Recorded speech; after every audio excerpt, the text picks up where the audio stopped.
Imagine this, a group of America's most powerful businessmen plotting to overthrow the president and install a fascist dictator like Mussolini or Hitler. Sounds like something out of a conspiracy video, right? Well, this almost actually happened. Welcome to the story of the business plot, also known as the Wall Street Putsch, one of the strangest and most shocking footnotes in United States history. In the early 1930s, the United States was deep in the Great Depression.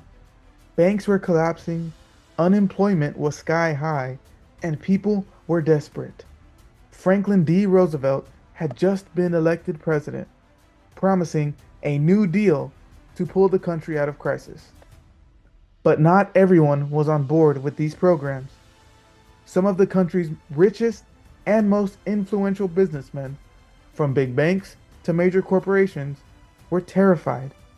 In their minds, Roosevelt's policies leaned way too communist. They feared losing their wealth, their power, and according to some, their grip on America. Enter Smedley Butler. A retired Marine Corps general, Butler was a national hero, a man's man who had fought in wars all over the world, from Haiti to China. He was a two-time Medal of Honor recipient, making him unique in the history of the Marine Corps. If you were looking for someone to lead a military coup, Butler seemed like your ideal candidate.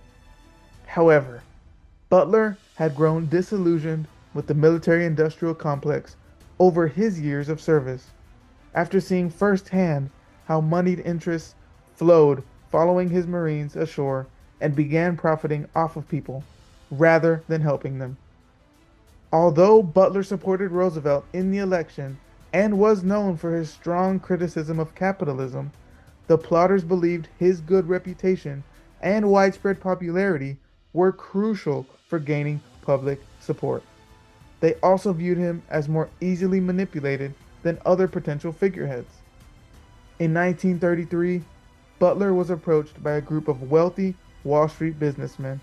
They allegedly wanted him to lead an army of 500,000 veterans, including backers from the Bonus Army, the American Legion, and the American Liberty League, march on Washington, D.C., and force Roosevelt to hand over power. Their idea? Set up a fascist style regime, with Butler as the figurehead. Instead of going along with the plan, Butler blew the whistle. He testified before Congress, exposing the plot. The McCormack-Dickstein Committee confirmed that something suspect was going on, but no one was ever charged. The names of the businessmen involved were kept mostly secret. No major arrests, no huge trials. The event was swept under the rug and largely dismissed as sensationalism. So why isn't the business plot more famous? Well, for one, the government really didn't want to publicize that America's elites had flirted so close with fascism. Plus, without a full-blown coup, it became easy to downplay as a misunderstanding or exaggeration or drunken bar talk.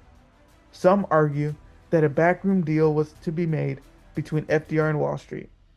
In exchange for not aggressively prosecuting the conspirators, FDR would moderate some aspects of the New Deal to preserve the capitalist system, ensuring that real revolutionary change, such as socialism or mass wealth redistribution, wouldn't take root. Beside this point, historians seem to agree something very real was happening behind the scenes in 1933. For Butler's part, in 1935, he published a book called War is a Racket, where he proclaimed, "War is a racket. It is the only one international in scope. It is the only one in which the profits are reckoned in dollars and the losses in lives." The business plot reminds us of how fragile the American experiment is. Democracy isn't invincible. It needs protecting. including from the people at the very top of our society.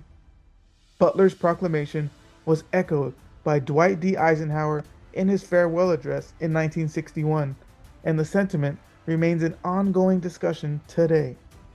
Quote, in the councils of government, we must guard against the acquisition of unwarranted influence, whether sought or unsought, by the military industrial complex. The potential for the disastrous rise of misplaced power exists and will persist. If you enjoyed this story, hit that like button and subscribe for more unwatered history. What do you think would have happened if the plot had succeeded? Let's talk about it in the comments. For now, I'll leave you with an excerpt from War is a Racket. Quote, I spent 33 years and 4 months in active military service, and during that period, I spent most of my time as a high-class muscle man for big business, for Wall Street, and the bankers. In short, I was a racketeer, a gangster for capitalism. I helped make Mexico, and especially Tampico, safe for American oil interests in 1914. I helped make Haiti and Cuba a decent place for the National City Bank boys to collect revenues in. I helped in the raping of half a dozen Central American republics for the benefit of Wall Street. I helped purify Nicaragua for the International Banking House of Brown Brothers in 1902 to 1912. I brought light to the Dominican Republic for the American sugar interests in 1916. I helped make Honduras right for the American fruit companies in 1903. In China in 1927, I helped see to it that Standard Oil went on its way unmolested. Looking back on it, I might have given Al Capone a few hints. The best he could do was to operate his racket in 3 districts. I operated on 3 continents.